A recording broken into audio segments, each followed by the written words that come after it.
matin. L'édito politique sur Europe 1 avec Le Figaro. Bonjour Alexis Brézet. Bonjour Dimitri, bonjour à tous. Alexis, c'est un anniversaire aujourd'hui. Il y a 10 ans, jour pour jour, Jean-Luc Mélenchon se déclarait candidat à l'élection présidentielle pour incarner ce qu'il appelait la France insoumise. Depuis, il a à 2 reprises manqué de peu d'accéder au second tour, mais aujourd'hui, du fait de ses excès, beaucoup considèrent qu'il ne constitue plus une menace. Est-ce que c'est votre avis ? Non Dimitri, pas du tout. Je dirais même que la plus grande ruse de Mélenchon est de vous persuader qu'il n'est pas menaçant.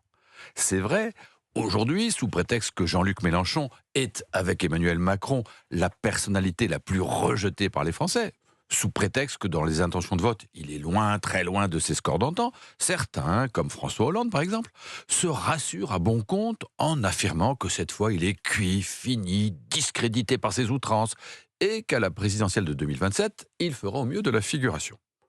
Je voudrais bien le croire, Dimitri, mais je dis juste que le passé récent devrait nous inciter à un tout petit peu de prudence. En 2018, rappelez-vous, après sa fameuse sortie de route, La République, c'est moi. Tout le monde a dit, Mélenchon est devenu fou, il est définitivement passé de l'autre côté du miroir, il s'est disqualifié. De fait, il s'est effondré dans les sondages, il a stagné pendant des mois autour de 10%, comme aujourd'hui d'ailleurs. Et puis dans la campagne de 2022, il a dépassé tout le monde, Roussel, Hidalgo, Jadot. Il a fait 22% au premier tour, et les mêmes qui le vouaient aux gémonies ont fait la campagne législative sous l'étendard de la NUPES, au cri de Mélenchon à Matignon. Rebelote en 2023, après les massacres anti-juifs du 7 octobre. Là encore, on nous a expliqué que cette fois, il était allé trop loin, que ses partisans passionnément antisémites, pour reprendre le mot de Raphaël Enthoven, s'étaient mis en marge de la politique civilisée, que jamais plus personne ne ferait alliance avec lui. Et puis, il y a eu la dissolution.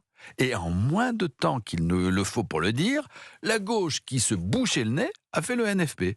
On a même entendu Gabriel Attal, Premier ministre macroniste, demander à ses électeurs de voter Mélenchon au nom du Front républicain. Et les Insoumis ont fait élire 80 députés à l'Assemblée. Alors bon, on nous dit aujourd'hui que Mélenchon c'est fini.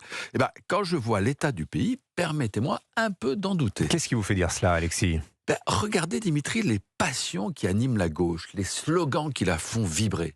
Cette frénésie fiscale, cette haine des riches, et pas d'autres mots, cette hostilité de principe à Israël, cette complaisance pour l'islam vu comme la religion des dominés, ce soupçon perpétuel vis-à-vis de la police, ce dogmatisme repeint aux couleurs de l'écologie, cette condescendance envers la culture française, cette rage de renverser un à un les repères anthropologiques de notre société, ce mélenchonisme d'atmosphère en dit plus long que bien des sondages. On peut le regretter, mais les idées LFistes ont infusé à gauche, et parfois bien au-delà, et elles imprègnent aujourd'hui une grande partie de la jeunesse et de la société. Mais croyez-vous, Alexis, qu'une coalition politique peut se reformer autour de Jean-Luc Mélenchon ? Évidemment, Dimitri. Ne me dites pas que vous croyez à cette fable de la dissociation entre le PS et la France insoumise. Les retrouvailles sont en marche. On va le voir très vite au municipal. Jean-Luc Mélenchon, comme d'habitude, va arrondir les angles, retrouver le ton patelin et le sourire bonhomme du sénateur socialiste, laïque et républicain qu'il fut jadis. Quant aux autres, aux soi-disant modérés, mais regardez-les, ils courbent déjà les chines. Voyez Laurent Panifous, le ministre des Relations avec le Parlement, qui se dit partisan d'un cordon sanitaire à gauche contre le RN. Voyez Olivier Faure, qui s'indigne qu'on puisse soutenir que les insoumis sont d'extrême gauche. Pourquoi dit-il cela ? C'est pas par souci de précision idéologique. N'oubliez jamais cette loi de la gauche, Dimitri. En période d'élection, tous les chemins mènent à Mélenchon. Et ça rime en plus. L'édito politique sur Europe 1. Merci beaucoup, Alexis Brézet.